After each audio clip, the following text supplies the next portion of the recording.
Gits are back with more irreverent and informative examinations of the world today. With hundreds of schools now closed due to dangerous concrete, we ask, how can this sort of thing keep happening? And why aren't we, the public, being told until it's too late? And in another patented Grumpy Gits interview, we talk to Berhany and Hannah from HeartCharged, a US charity on a global mission to draw attention to undiagnosed heart issues, literally saving lives. All this in our usual collection of mayhem and madness. We'll see you next Tuesday, and plenty of banter and bafoonery. So grab a drink, find a quiet spot, and enter the madcap world of the Grumpy Gits. And remember, don't be grumpy alone. Good morning, good afternoon, and good evening, whenever in the world you happen to be watching this, and welcome to another cracking episode of the Grumpy Gits podcast.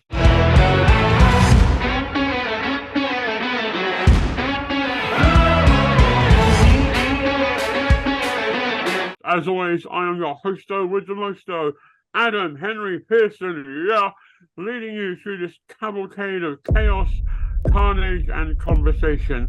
But I am not alone. Oh, no. I am joined by two wonderful colleagues, bastions among men, who will be joining me in this cavalcade of chaos. Up first, a man who is built like a brick house, providing that house is a school in Scotland. Marty Dugan, how are you, good sir? Thanks, mate. Adam Henry Pearson. Martin William James Dugan is doing absolutely fine. Thank you very much. He's fine. I'm all right, thanks. I feel like the last time a Grumpy Gits episode went out, I wasn't present. I was present, but I wasn't present. You were there? Yeah, you said some pretty dodgy stuff, mate. I've kept quiet about that, to be honest. I've kept quiet about it. What I find really interesting is that he's managed to find my level, where even when I'm here in person, like right now, he knows me so well that he managed to make me embarrass myself even when I'm not in the room. It's a real talent, buddy, and I take my hat off to you. But I tell you what, lads, I've really missed all of you, and I've missed being part of it, and it's been, I think like a month, maybe a month and a half since I've been able to come on. It's been a busy summer, but I think life is pretty good at the moment. We've just acquired a new puppy. His name is Forrest Dugan. Forrest Dugan is named after the right honourable man, Forrest Gump. The house is a little bit up in the air at the moment, but it's happy chaos. And I bet you're looking forward to the kids going back to school, Duncan, and you're looking forward to getting into a routine, because I feel like that I live with a school teacher, and this summer has been quite long but enjoyable. This summer has been long. I have not enjoyed it, and full disclosure, I'm not a parent, so I'm not comparing my suffrage with those of parents. So what I will say is, and if you're watching this, I'm sure your kids are great. Don't mishear me. That's not what I'm saying. But as someone who has to travel to London a lot with work in the summer holidays, all my journeys take half an hour longer because of you and your dawdling fucking children. So this, like, in between this summer and next summer, just teach how to get from point A to point B quickly. Like, not everything's a conversation. Not every poster needs to be read out loud. I'll be honest, mate, it's not the parents that need this explaining to, it's the kids. They're the ones who make everything a conversation.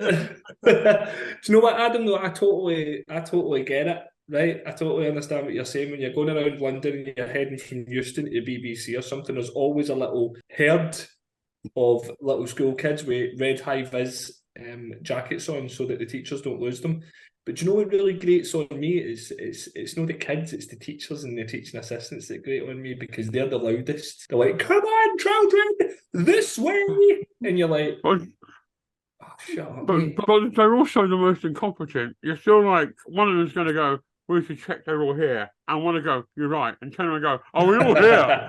Well, they do a good job, because if let's say we were the teachers and we had a little school of 23 kids with red high-vis jackets on, how do you think we'd get on within the first hour of a trip? It's because your partner's a teacher. He's like, "Oh, shit, I've said something. I've got to sound somehow." That is exactly why I've said that. She's going to watch this. I'll be in the shit. I reckon I've nailed it, Marty Dugan. I reckon I'd be that good at it, I'd come back with more kids than I left with. That's how good I'd be at it. Is that why the court case is going on? We can't talk about that. He is a man that took precisely 76 days less time to resign with immediate effect than the Dean Dories. Duncan Casburn, how are you? I wish I could have resigned 7 weeks ago. That would have been great. I'd have had a great summer holiday period. I love my kids, but holy dooly, by the end of the holidays, it is really, it's that they're each other. I can cope with one of them coming to me, got an issue, I'm bored, whatever. It's when they're both at it and then they turn on each other. And it's that moment, and you're like, oh, now I've got to get in between it somehow, as they're sitting there egging each other on.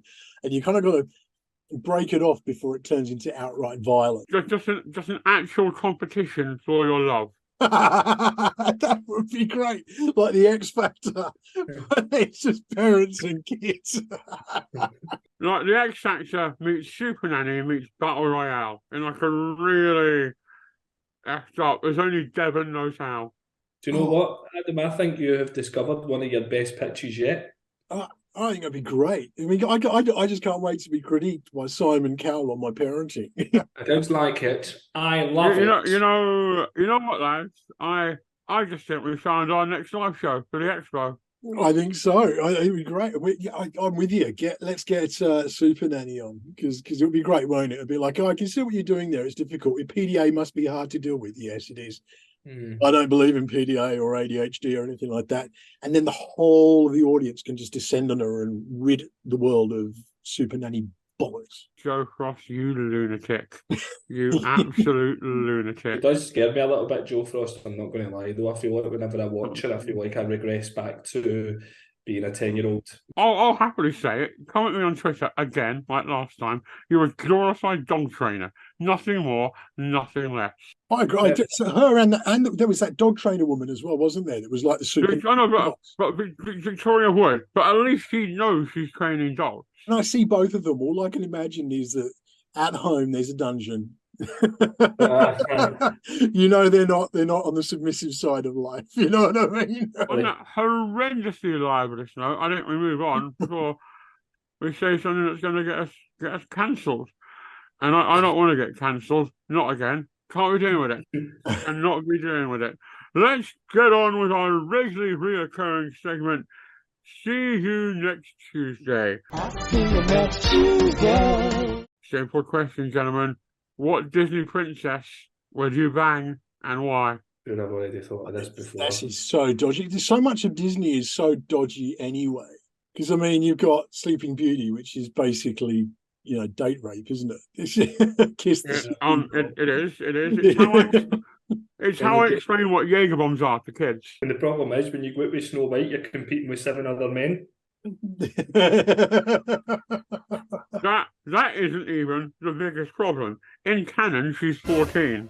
Yeah, Thanks for that bit of information. It just gets dodgy. You got Rapunzel, who's clearly an abused child. And honestly, Nits would be a problem, wouldn't it? Yeah. You could have whole humans living in that here. Nala's a lion, so that's that one, not happening. It's not like a Disney princess. I don't know. I'm going to be honest. I think that Pocahontas, she knows exactly what's just around the river bend. If you're familiar with Pocahontas songs, that will click in. Colour to the wind. I'm tracking. I don't know, mate. It's such a dodgy question, but I like it. You can't answer this question and get out of it alive, can you? Do you remember Roger Rabbit?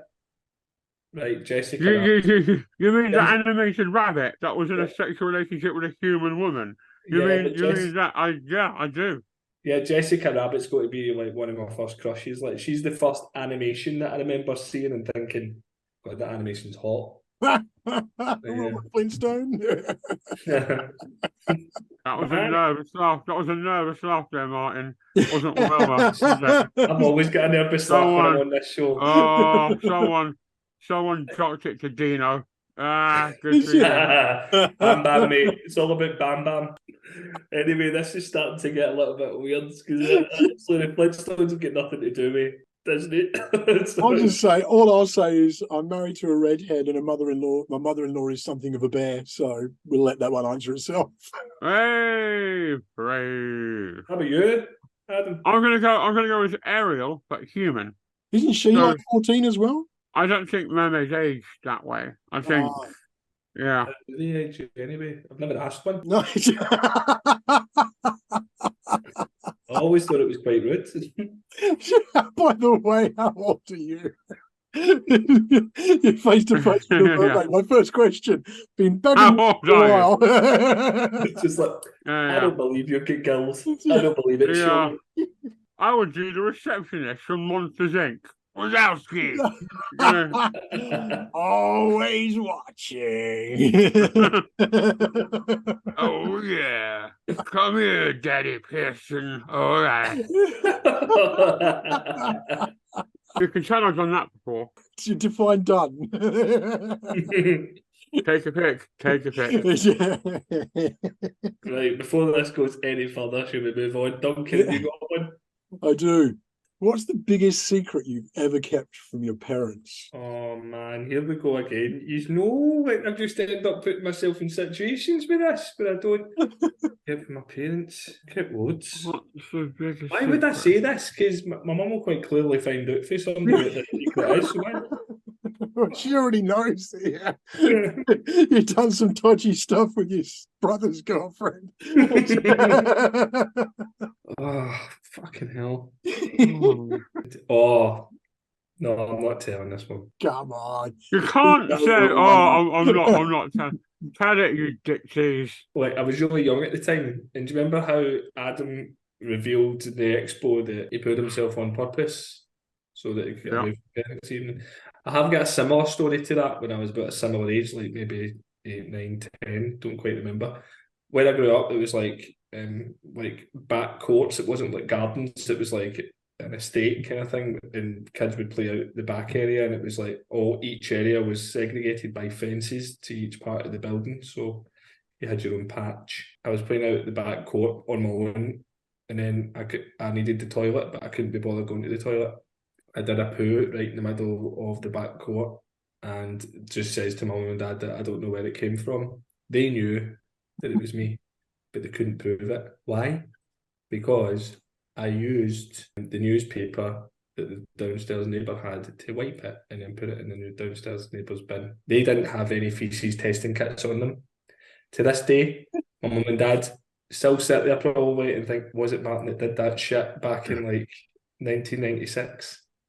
Well, now they know. And actually, I've got to be honest, for what I can remember, I don't know if it was because I was small, right? But I remember that poo being pretty ginormous. I don't know whether it was the wagon wheel effect, whether your hands get, If wagon you went wheels back get to it bigger. today, would you be like, that's not as big as I remember? Yeah, probably tiny. But at that time, I felt like a borrower next to it, if you know what I mean. There you go, Adam. Thanks for that, Yeah. mate. You fucking dickhead. Well, I No, asked the yeah, question, but Adam still gets the blame. Yeah, Adam's getting the blame for it. Yeah, the Mandela effect. It's a real thing. A real thing. Sorry, can I just say, we're 16 and a half minutes into this show and already I'm regretting it. 16 and a half minutes. Oh, because there's quite a few. I knew And this I've was the got to case. remember, at college, I went out and drinking with some mates, and I was late home, later than I said I was going to be, and they asked me why. And I told them it's because I'd witnessed a stabbing in Croydon and was held back by the police for questioning. And then it turns out there actually had been a stabbing that night in Croydon. So unfortunately, everything sort of lined. Yeah, in Croydon, up. that was a pretty safe bet to hedge on, isn't it? Yeah. Yeah. It's good to know that crime saved you. I feel like I'm not getting the brief for these questions here. Because my questions are so much cleaner than you guys, to be honest.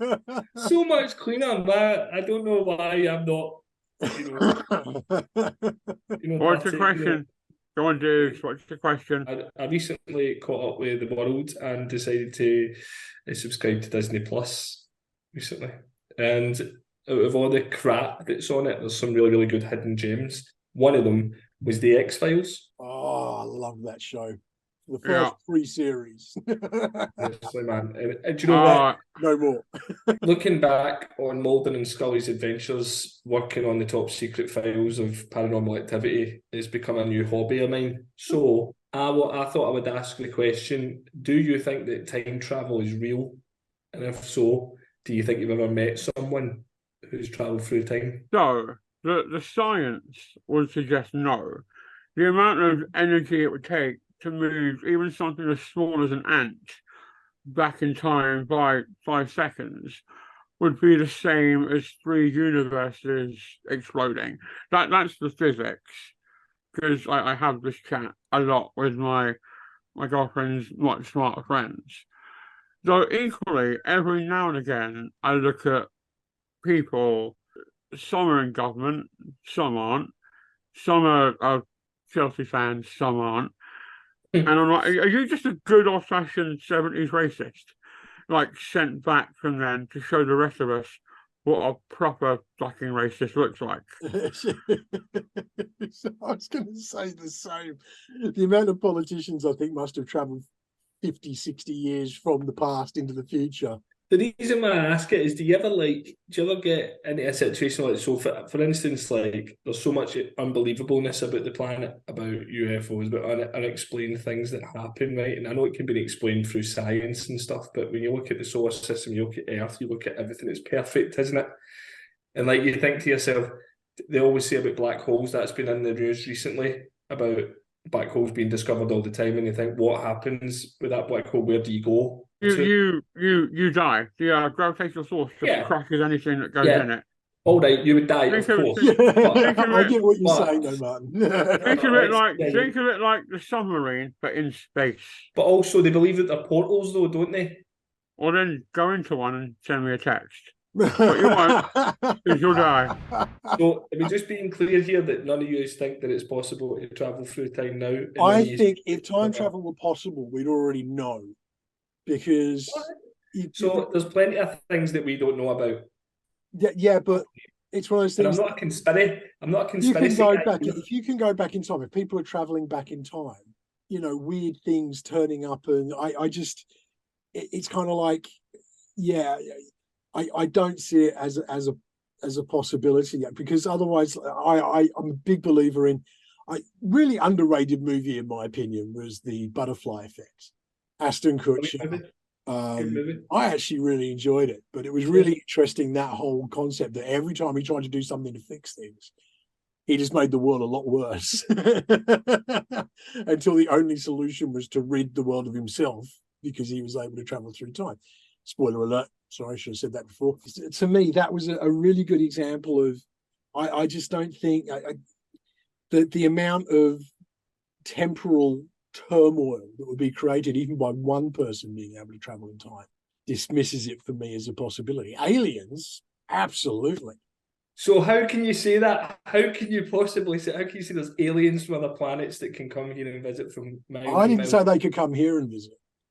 Well, what do you I mean? said I believe in aliens. I believe on planets out there in an infinite universe of infinite possibilities. Well, whilst you're thinking about it, Adam, you were about to say something on the subject of aliens. Yeah, and stuff. I think the idea that we're the only planet with life on in an ever-expanding universe within a greater cosmos would be arrogant and foolish. Yeah. I want to come back to what Duncan said about infinite universes and the multiverse theory. If you do subscribe to the multiverse theory, then in one of them, time travel exists. No, I wasn't saying I believe in multiverses.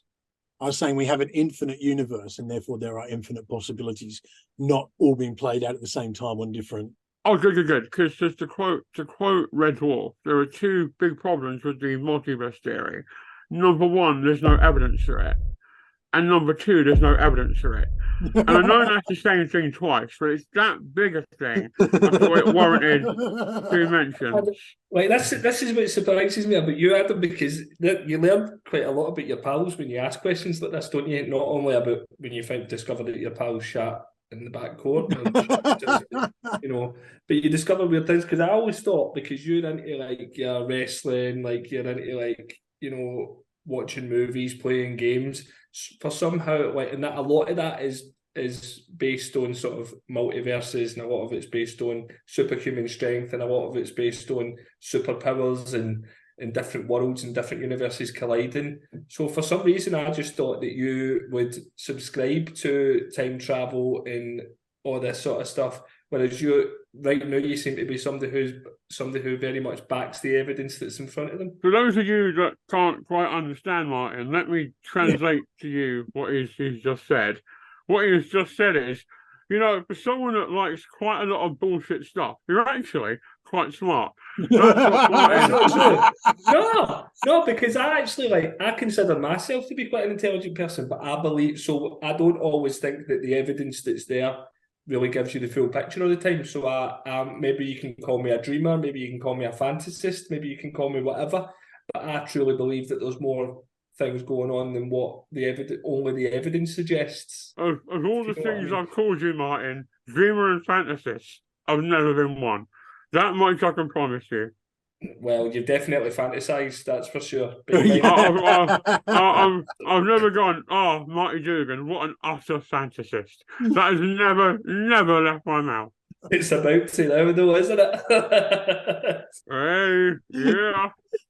September 30th, you're going to need that wheelchair. I tell you what, pal, I'm just a bit of a dreamer. I like to maybe it's a case of believing that all these crazy things can happen because it makes everything more interesting. Maybe. I like that. I like the idea that these things can spice up life and whatever else. But I'm kind of with Adam. For somebody who's actually religious, I'm quite a scientific mind. I think you got to back stuff up with some evidence, and I don't see the evidence for it. But I mean, what was interesting Tom DeLonge from Blink-182 obviously took a break from Blink-182 to go and prove all this stuff about aliens real, and the US government's come out and said, yeah, actually that was right.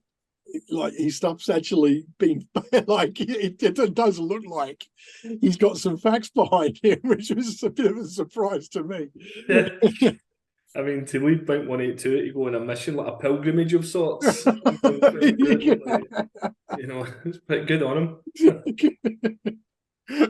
Well, listen, I've got to say, I never expect after the first two See You Next Tuesday questions, I never felt that mine was going to hold much weight, but I'm actually quite good at responding to that one. Come along if you're watching this. Good for you for taking a break from playing 4 fucking chords over and over and over to go and research aliens. Yes. I think you're being generous with 4 chords. I really am. Just don't forget, when you're playing those 4 chords, have a think about whether somebody that you bumped into today's come from a different time. Just think. Yeah. Let's move on and not backwards, because that's not possible. Jackass. Seriously. So I referenced this earlier, gentlemen, that next week the schools are going back, apart from just over 100 of them, mostly in Scotland, because of unsafe concrete.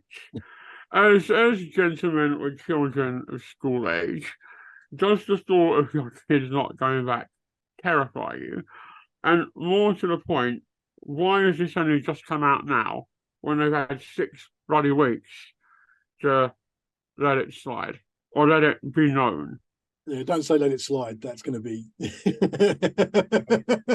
That's ironically the problem. Exactly.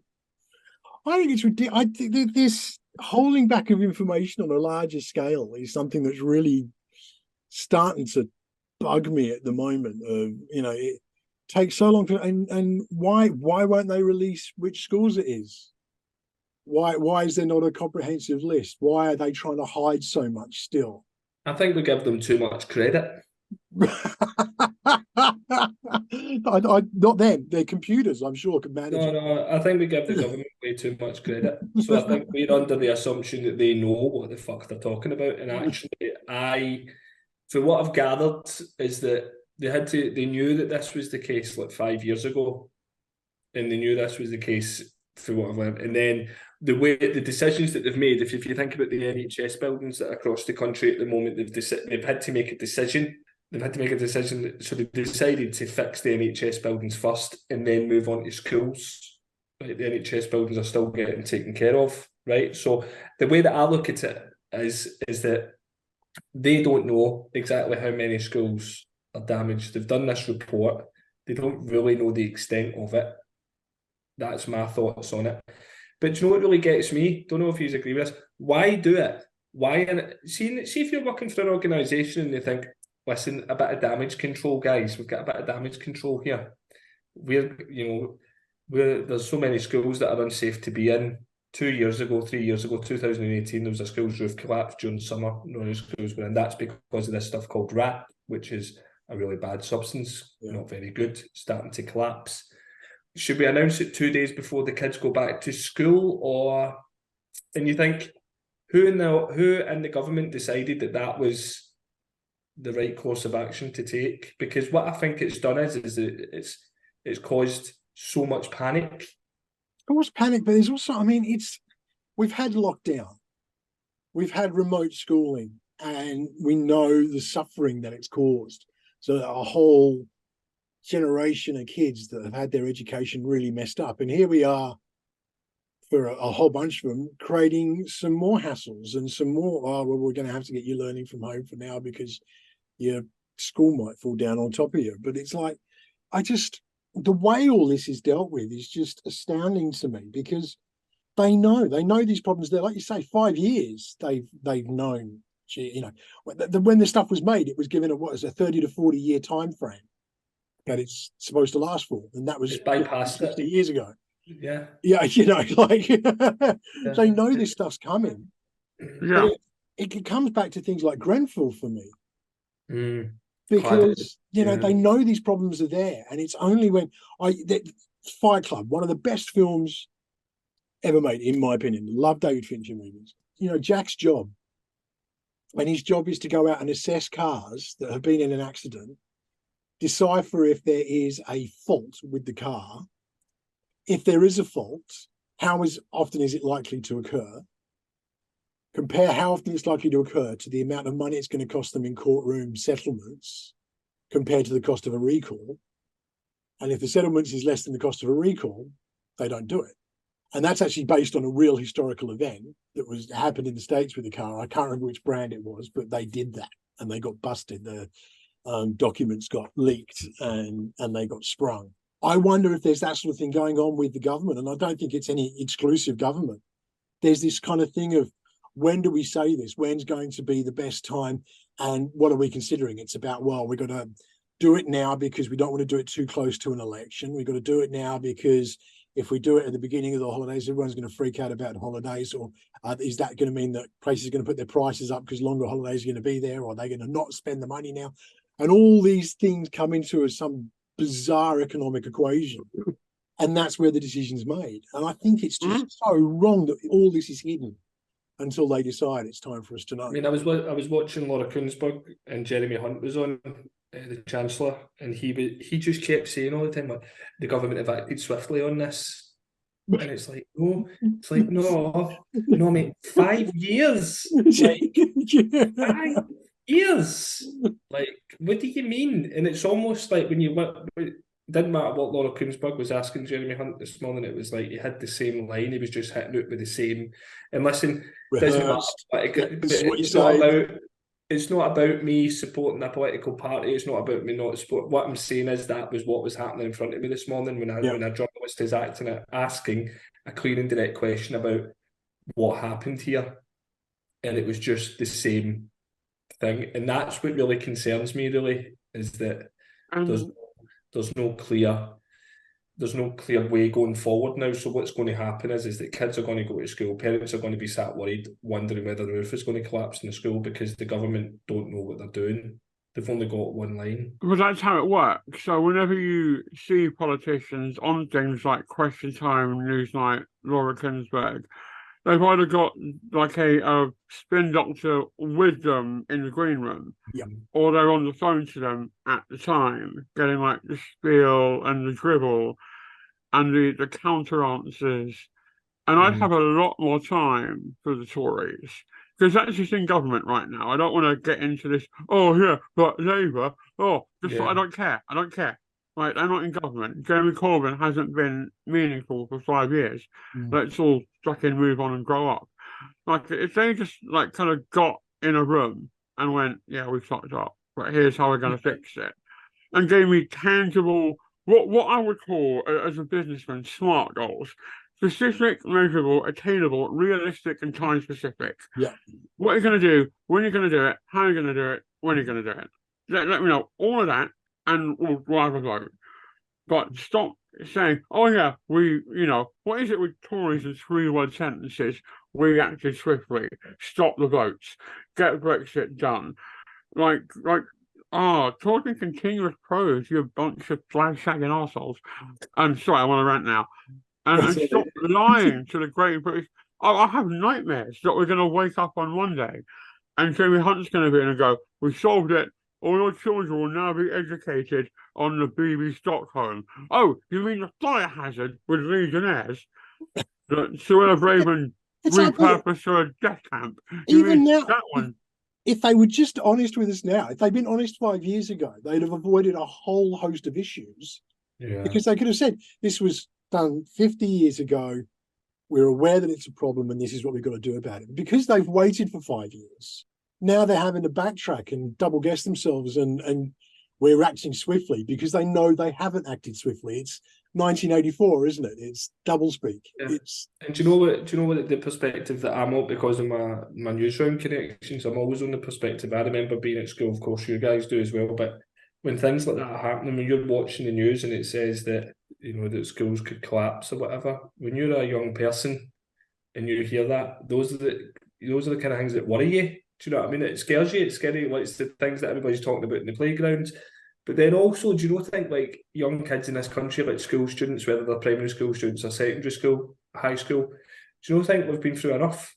That's it. That's COVID and everything like that. Do you know, it just feels like another thing building up, so that the anxiety and the worry and the totally, like, as if the world, because let's think about it, you think about your family, don't you? You think about school and you think about your mates when you're at that age. That's your world. Yeah. I mean, if you're going to talk about your school taxing, do it in a playground.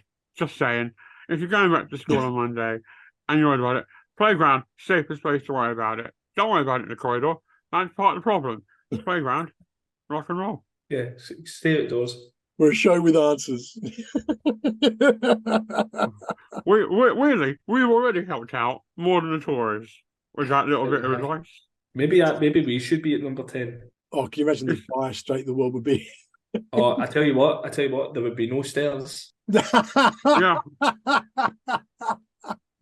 Just everything will be like slides and ramps. The national anthem will get changed to fucking Thunderstruck by AC/DC. Oh yes, that would be the world's best national anthem. Can you imagine at the Olympics and everyone just punching the air? And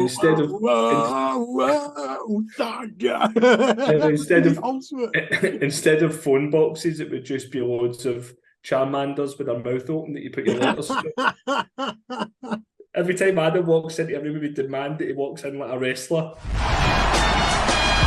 Cheer for him with like smoke coming up the back, him coming in, and then he gets to come into the ring with his like belts and that. I can see it right now. What a life! A national animal here, a mouse about to be murdered. There'd be an embargo on mice. It'd be like the hedgehog collar they had, or badger collar, wasn't it? Yeah. It's just mice. And boy bands gone.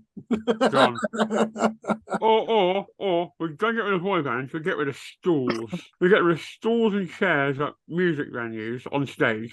Yes. That solves the boy band problem. Yeah, but absolutely, the thing is, you've got to have something to sit on to make sure that the key change. When the key change, they've got something to get up to. Yeah. I mean, if you think about me as a wheelchair user, as soon as Westlife make that key change, I got up and start singing.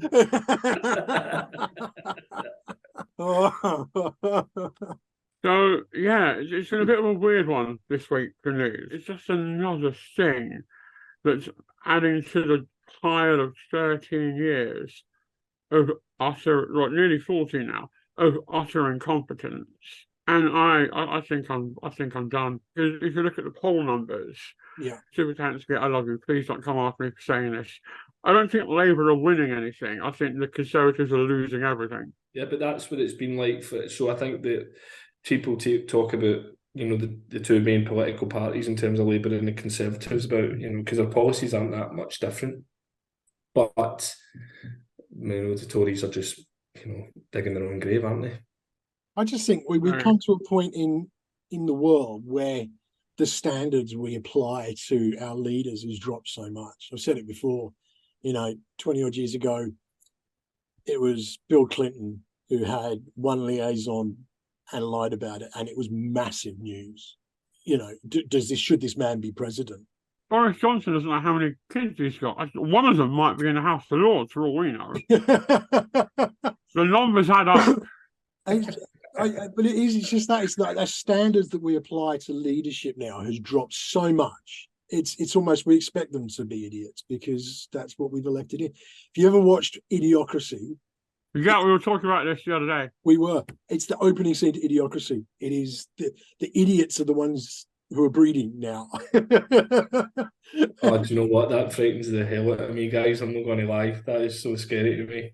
So if you've never watched the intro to Idiocracy, it's on YouTube. You don't need to watch the rest of the film. It wasn't that great. The first 5 minutes, genius. If you watch it now, you can use it for a documentary. Yes. That's it's aged the same way. It's aged the same way that Shameless has. It might as well be a documentary at this point. It's exactly that. Oh, what's that? Is that Newcastle coming to me? Fine, Yeah. bring it. Anyway, moving onwards and upwards like a gift mistreated by a headmistress, me and Chris had an interview with the wonderful ladies of HeartCharged in the States. Wonderful charity looking at undiagnosed heart conditions and what we can do to raise awareness and help get an earlier diagnosis and what the warning signs are, etc. We get into it in interview. The metric can be quite alarming, actually. So yeah, great couple of girls. I really like them. So here is me and Chris from the past with another patented Grumpy Gits interview. Take it away, us from the past. And thank you, us from the future, for handing over to us from the past. And it's time now for another patented Grumpy Gits interview. That's right, we patented interviews. Don't ask any more questions. And we are joined by Berhany and Hannah from HeartCharged. How are we doing, ladies? Thank you for joining us. We're doing fantastic. Thank you so much for having us. More than welcome. Can I ask a question though? How could you tell us a little bit about HeartCharged and how it all started? So yeah, HeartCharged. Heart is for our chronic disabling heart condition, and then charges, we both actually have implanted defibrillators. But the mission of our organization, because it's a nonprofit organization, is to stop preventable deaths from cardiac arrest, which can come from undiagnosed heart conditions. And to give patient-to-patient support. Our main hub is on Instagram at HeartCharged, so we ask everyone to go follow us and see what we do there. And our reach is global, so we do have a lot of fans in the UK, so we like it over there. and we like you over here, so the admiration is mutual. When I hear about undiagnosed heart conditions, because we've had a few. I became aware of it through a somewhat high-profile case. I don't know if you remember this, Chris. We had a footballer called Fabrice Nwamba, who like elite level football / soccer player, who just one game just conked out on the pitch. So I think at one point his heart stopped, and they brought him back around, and they did all the investigating, and yet he had like an undiagnosed heart condition. So that's how I first became aware of it as sort of like a talking point, for want of better terminology. What about yourself, Chris? When did you first become aware of undiagnosed heart conditions, and also how dangerous that lack of diagnosis can potentially be? When I became aware, it was exactly the same time, actually, but the more recent one, where people really started to take note was, I think it was Christian Eriksen during the Euros. Yes, the Netherlands, right?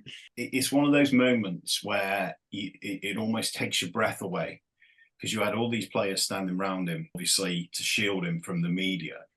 And I spoke to a lot of my friends about it, and there is like a real genuine concern that potentially someone's dying because of this. And I can't imagine what it would be like to have something like that and not make it through.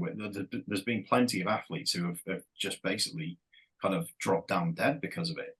So I suppose the obvious question for you ladies is how do we get a quick and effective diagnosis before it gets to the point where, as the examples we just cited, athletes are dying on fields and pitches?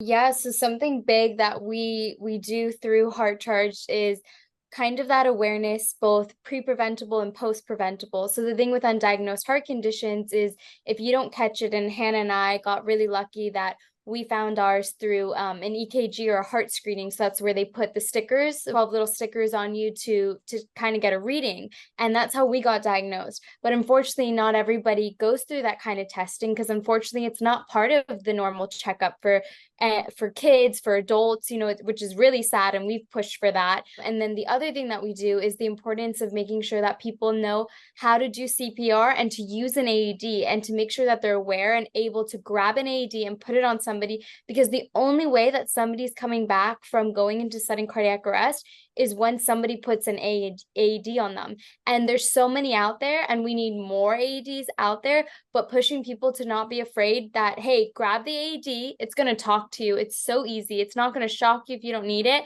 Put it on the person and save a life. What are you finding are your biggest challenges and obstacles getting the word out there? Definitely like people caring enough, like, oh wow, like this is an issue. The fact that sudden cardiac arrest is like the #1 killer on school campuses here in the United States, that people aren't talking about it because unlike a school shooting, right, it's not a mass amount of people in one location. It's about average 63 students a day.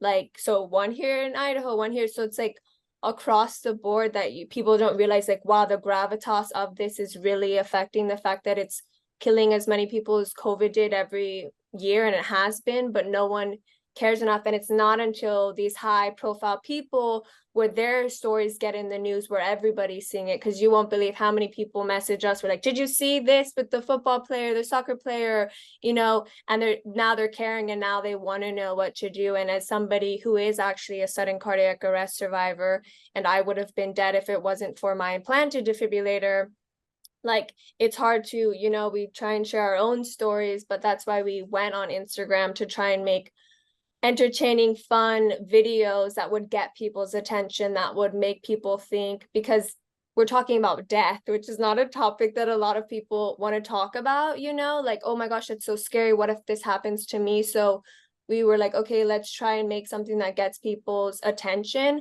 but then also making a part of it that a community that, like, hey, if you end up finding that you have it, you're not alone in this, and that it's not something to be afraid of. So kind of getting both of those aspects to help people as much as we can. But yeah, it's kind of hard to get people's attention until there's maybe like a celebrity name to it, and then hoping that they kind of, you know, group with the right people and get the message more out there for everyone. Because the 63 people on campus a day stat you just cited is a really big one. And I think if you take the subject matter and sort of like change it slightly, so if you said, for example, 63 Americans die every day watching baseball, I think there'd be serious, like, a lot more, or died in Chipotle or at Denny's, or, you know, insert lower end restaurant here.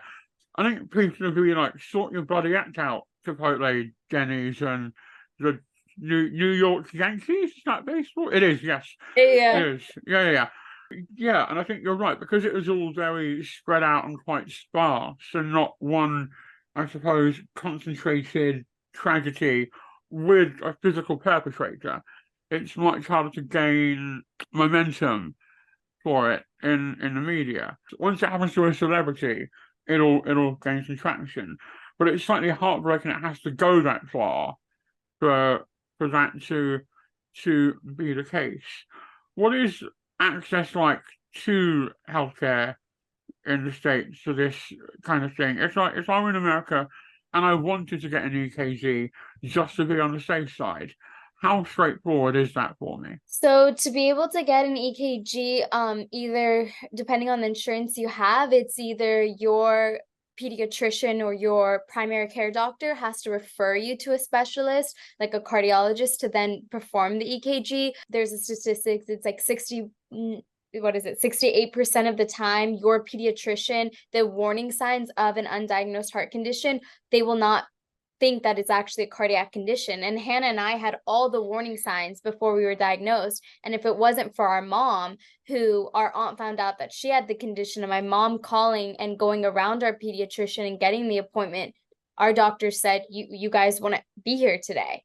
And it's crazy. And so unfortunately, the care to be able to just go in and have an EKG is not there. Hannah and I worked with Miami-Dade County Public Schools, and Miami-Dade is the third largest school district in the United States. And we got passed an item that now offers free heart screenings for all students in school. We have screened 8,000 students already and counting. So that's amazing, but that's our own efforts. Unfortunately, though, the United States is not at this point yet where we can, make EKGs part of, everyday kind of checkups for our kids. The Academy of Pediatric Cardiologists have suggested, hey, we should start screening them at the age of 5 every 2 years, but people unfortunately are not taking it serious. And it's crazy. Like, we look at Europe and they push really big EKGs and they're doing amazing, and the people that they're finding and being able to get diagnosed early on, and it's incredible. And we're like, come on, US, like, let's get on board. But unfortunately, it's a little bit of a harder process here. So obviously you had the diagnosis. On a personal note, how did you take that? How did you take it personally to yourself and obviously your family members as well? Changed our whole life. I was the first one to get diagnosed. By the grace of God, my mom decided to have me get checked first because I had some fainting episodes and whatnot that we weren't sure what was the reason behind, and went in and I was told that, hey, you have it pretty severe and you have to immediately stop. And we both were dancers. I was an athlete. I had played, basketball, softball, and I was pretty much told right then and there, you have to stop everything because you should be grateful you got to play that, but your heart is too thick and you are too apt to go into cardiac arrest. And my doctor was like, yeah, I'm surprised you haven't already. And we're like, okay, gonna take my doctor's advice. And we immediately got a medication and limited all physical activity for me. So that completely changed my life. I was thinking of, what am I gonna do with my life now that most of the activities that I thought and enjoyed doing are no longer, can be a part of my life if I want to keep living. And then a week later, Bethany got in an appointment and she found out we had it. So in the sense of having somebody else who had it, to be able to go through it together. But Bethany wasn't as severe, so she was able to still dance and do different activities. So though we have the same condition, it looks a bit different in us, but it's nice to have somebody, who kind of gets it, where you're like, hey, are you having this rapid heartbeat like this? Or, what do you feel? Or when we go to the doctors, what kind of notes did we learn and exchange with each other? It changed our whole life. And actually this September will be 10 years since we've been diagnosed. So it's crazy to see what our life was like before and after that diagnosis. Was there one particular moment or like a Damascus Road moment where you decided to start HeartCharged? Or was it just an idea that you had just floating around that just slowly snowballed over time? HeartCharged kind of came to be when I got told that my condition worsened and I was going to need an implanted defibrillator. And so kind of during that time, I was struggling definitely with how am I going to look and mental health and having this device. And I knew it saved Hannah's life. And then I just kept thinking, we're not the only ones going through this. Statistically, 1 in 300 people have an undiagnosed heart condition. 1 in 500 people have our condition. We're not the only ones out there. And I was like, we should try to use the power of social media and connect with others. And so it kind of took us probably a year in the making of just what are we going to be called? What are we going to do? What's the purpose? And then it kind of came to be. And it's a beautiful story because right a month before we launched HeartCharged on Instagram, a young girl my age at the time reached out and she said, "Hey, I see the posts that you make on your personal page. Do you have HCM? And do you have an SICD?" And I was like, "I do, and I do." And she's like, "Yeah, I have HCM. I'm the only one in my family that has it. And I'm gonna have to get the same defibrillator you do, but I have nobody to turn to." And we ended up talking on the phone all the time and talking. And it was just that sign right there. Like, this was so needed. We needed to start HeartCharged. So it was a beautiful thing, but that's kind of how it came to be. If there are other people who are out there, like that young girl, who want to get in touch with you, learn more about HeartCharged, now's your chance to plug yourselves. Where can they find you? So you can find us on Instagram at HeartCharged. We are always answering DMs. It's always us. Please follow us there. That's just the best place. If not, we do have a website, getheartcharged.org, but Instagram is our big hub, and we'd love to see you all there. And of course, we'll put all that in the show notes down below. Go give them a follow. Really important cause.